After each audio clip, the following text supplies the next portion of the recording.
जय हिंद दोस्तों। आज हम लोग बात करेंगे कोयला संसाधन की कि भारत में जो कोयला संसाधन है, ये भारत जो है एनर्जी सेक्टर में जो कोयला संसाधन है भारत का, ये एनर्जी सेक्टर में सबसे ज़्यादा भूमिका निभाता है। तो इसके बारे में आज हम लोग यहाँ पे डिटेल से जानेंगे कि इसका भंडारण कितना है, किस प्रकार का होता है, कितने प्रकार का होता है और कहाँ पे पाया जाता है। ये सारी चीज़ें हम इस वीडियो पर देखने वाले हैं अगले 5 मिनट में। ठीक है, तो सबसे पहले हम लोग बात करते हैं कि कोयला का भंडारण जो है वो कहाँ है। तो सर्वाधिक जो कोयला का भंडारण है, लगभग 98% जो है वो हमारा गोंडवाना लैंड में है। जबकि शेष 2% जो है, वो टर्सरी युग में कहाँ पे है, टर्सरी युग का जो कोयला है वो है हमारे यहाँ 2%। ठीक है, तो यदि हम बात करें इसके वर्गीकरण की कि कोयले का वर्गीकरण क्या होता है, तो मात्रा के आधार पर यदि हम इसका वर्गीकरण करें तो ये 4 प्रकार का होता है, जिसमें सबसे निम्न कोटि का जो होता है वो पिट होता है और सबसे उच्च कोटि का जो होता है एंथ्रेसाइड होता है। ठीक है, जहाँ पिट में इसकी कार्बन की मात्रा जो होती है 50 से 60% होती है, वहीं लिग्नाइट में 65 से 70% इसकी मात्रा होती है, कार्बन की मात्रा होती है। वहीं बिटुमिनस जो भारत में सर्वाधिक यूज होता है, भारत में सर्वाधिक पाया भी जाता है और भारत में सर्वाधिक यूज भी होता है बिटुमिनस कोयले का। इसमें 70 से कब 85% की मात्रा होती है कार्बन की। वहीं एंथ्रेसाइड जो होता है 85% से ऊपर जो कार्बन की मात्रा पाई जाती है, उसे हम एंथ्रेसाइड का कोयला कहते हैं। इसे हम ब्लैक डायमंड भी कहते हैं। और एंथ्रेसाइट कोयला जो होता है वो बहुत इंपॉर्टेंट कोयला होता है, बहुत महत्वपूर्ण होता है। इसमें इसमें जो राख होती है बहुत कम निकलती है, ठीक है ना? तो इसमें कार्बन की मात्रा उच्च होती है और सबसे अच्छा कोयला होता है हमारा एंथ्रेसाइट और सबसे निम्न होता है आपका पिट कोयला होता है, ठीक है? तो यहाँ पे हम लोग ने देख लिया कि जो पिट होता है वो सबसे निम्न कोटि का होता है और जो लिग्नाइट है इसमें लगभग कितना 65 से 70% कोयला होता है और ये भूरे रंग का होता है। इसकी यह विशेषता है कि यह कैसा होता है, भूरे रंग का होता है। ठीक है, और यदि हम पिट के बारे में एक चीज़ और जानें तो इसमें जो जलने के बाद इसमें राख बचता है, जो अवशिष्ट पदार्थ होता है वो ज़्यादा होता है, अवशिष्ट पदार्थ ज़्यादा बचता है अपेक्षाकृत लिग्नाइट के, है ना? इसके बाद जैसे-जैसे बढ़ते जाते हैं हम, एंथ्रेसाइड में सबसे कम राख उत्पन्न होती है या अवशिष्ट पदार्थ उससे सबसे कम होता है और उससे एनर्जी जो होती है सबसे ज़्यादा होती है किसमें? एनर्जी सबसे ज़्यादा एंथ्रेसाइड में होती है, सबसे कम राख जो होती है एंथ्रेसाइड में होती है। और जो पिट होता है इसमें सबसे ज़्यादा राख या अवशिष्ट पदार्थ पाया जाता है और सबसे लो एनर्जी वाला होता है पिट। ठीक है, भारत में सबसे ज़्यादा कौन सा पाया जाता है? तो भारत में सबसे ज़्यादा जो पाया जाता है वो बिटुमिनस पाया जाता है। ठीक है, इसे औद्योगिक रीढ़ कहा जाता है, बिटुमिनस कोयले को औद्योगिक रीढ़ कहा जाता है, क्योंकि जितनी भी औद्योगिक क्रियाएं हैं उसमें सबसे ज़्यादा यूज होता है किसका? बिटुमिनस कोयला का, जिसमें कार्बन की मात्रा जो होती है 70 से 80% की मात्रा होती है। इसका सर्वाधिक खनन किया जाता है और इसका उपयोग किया जाता है। यह कोक निर्माण में भी उपयोगी होता है, कोक निर्माण में भी इसका उपयोग किया जाता है तथा लोहे के गलाने के लिए भी इसका उपयोग किया जाता है।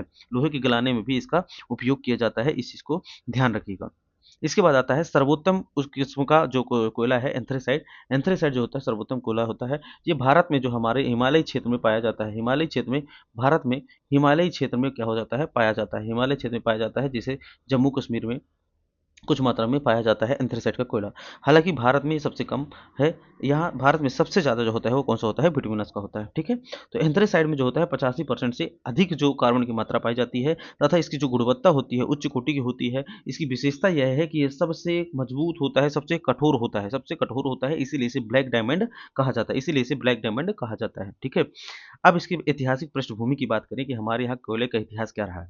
तो सबसे पहले जो है कोयले का उत्पादन जो है 1774 में कहाँ पे शुरू हुआ? तो पश्चिम बंगाल का जो रानीगंज कोलफील्ड लिमिटेड है, रानीगंज कोलफील्ड जो खदान है, वहाँ से शुरू होता है सबसे पहले उत्पादन। भारत का सबसे पहले उत्पादन यहीं से प्रारंभ हुआ। जी, यहाँ पे लोकेशन है पश्चिम बंगाल में इसकी, रानीगंज कोलफील्ड लिमिटेड की।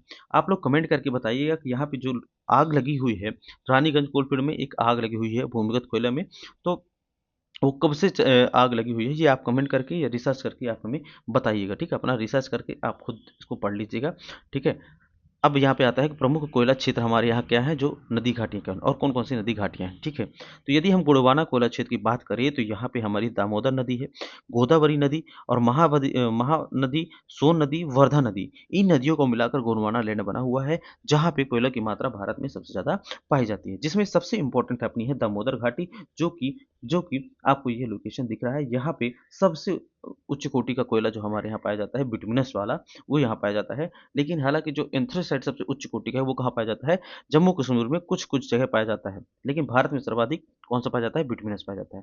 ठीक है, इसके बाद हम राज्यवार देखें कि इसका विवरण कैसे है कि प्रत्येक राज्य में कहाँ कौन सा कोयला पाया जाता है। तो गोंडवाना क्षेत्र में अगर ये बात करें तो झारखंड में है, छत्तीसगढ़, आंध्र प्रदेश, महाराष्ट्र, उड़ीसा, ये हमारे गोंडवाना क्षेत्र के अंतर्गत आते हैं। वहीं टर्सरी क्षेत्र के अंतर्गत देखें तो असम हो गया, मेघालय हो गया, राजस्थान हो गया, तमिलनाडु हो गया, जम्मू कश्मीर हो गया। ठीक है, तो ये टर्सरी युग का कोयला होता है और इसमें कौन सा है, एंथ्रेसाइड वाला कोयला पाया जाता है। इस चीज़ को याद रखिएगा, एंथ्रेसाइड वाला। ठीक है, कहाँ, जम्मू कश्मीर में पाया जाता है, इसलिए बहुत महत्वपूर्ण है। इसके बाद आते हैं परीक्षा की दृष्टि से हम कुछ इसकी समरी देख लेते हैं अभी तक हम लोगों ने जो पढ़ा। तो सबसे पहली खदान हमारी 1774 में रानीगंज में, कहाँ पे, पश्चिम बंगाल में। कोयले के प्रकार की बात करें तो पिट जो होता है जिसमें 50 से 60%, लिग्नाइट जो होता है 65 से 70%, बिटुमिनस जो होता है वो 70 से 85% और 85% जो ऊपर होता है तो एंथ्रेसाइड होता है, जो कि जम्मू कश्मीर में भारत में कुछ जगह पर पाया जाता है। इस चीज़ को याद रखिएगा। सबसे ज़्यादा गोंडवाना लैंड में लगभग 98% हमारा कोयले पर निर्भर है गोंडवाना लैंड से। ठीक है, और सबसे इंपॉर्टेंट जो नदी घाटी है वो कौन सी है, दामोदर नदी घाटी है। ठीक है, कौन सी नदी घाटी है सबसे ज़्यादा, दामोदर नदी घाटी। अब थोड़ा सा अभ्यास प्रश्न यहाँ पे देख लेते हैं कि कार्बन की मात्रा के आधार पर सबसे उत्तम किस्म का कोयला कौन सा है, ये आपको कमेंट करके बताना है। इसके बाद है कि भारत में कोयले का उत्पादन सबसे पहले कहाँ शुरू हुआ और कब शुरू हुआ, ये आपको कमेंट करके बताना है। फिर नेक्स्ट क्वेश्चन है कि लौह अयस्क को गलाने में किस कोयले का उपयोग किया जाता है, ये भी आपको बताना है। और भारत का सबसे महत्वपूर्ण गोंडवाना क्षेत्र किस नदी घाटी में है, ये भी आपको कमेंट करके बताना है। ठीक है, तो यदि हम इसके उत्तरों की बात करें, ठीक है, आप लोगों ने अभी अपना कमेंट बॉक्स में आंसर लिख लिया होगा या अपना रिवीजन कर चुके होंगे। ठीक है, तो सबसे उत्तम किस्म जो कोयला होता है वो कौन सा होता है भैया, तो एंथ्रेसाइड होता है। ठीक है, कार्बन की मात्रा के आधार पर। उसके बाद यदि हम बात करें कि कोयले का उत्पादन सबसे पहले कहाँ हुआ, तो 1774 में रानीगंज कोल प्लांट पश्चिम बंगाल से शुरू हुआ। इस चीज़ को याद रखिएगा। फिर कोयला गलाने में बिटवीनस कोयले का उपयोग किया जाता है, बिटवीनस कोयले को ही औद्योगिक ग्रेड कहा जाता है। और भारत का सबसे महत्वपूर्ण गोंडवाना क्षेत्र जो है वो दामोदर नदी घाटी है। ठीक है, कौन सी है, दामोदर नदी घाटी है। तो इस प्रकार से इसके आंसर यहाँ पे दिए हुए हैं सारे के सारे, है ना। यहाँ पे ये वीडियो हमारी समाप्त होती है। आप लोग कमेंट करके ज़रूर बताइएगा कि आपकी वीडियो कैसी लगी। तब तक के लिए हम मिलेंगे नेक्स्ट वीडियो में। तब तक के लिए आप सभी को बहुत बहुत धन्यवाद। यदि आप लोगों ने चैनल को सब्सक्राइब नहीं किया है तो चैनल को सब्सक्राइब कर लें और चैनल को शेयर करते रहें वीडियो को, जिससे कि ये वीडियो अधिक से अधिक लोगों तक पहुँच सके। ठीक है, तो सभी को बहुत बहुत धन्यवाद। मिलते हैं नेक्स्ट वीडियो में।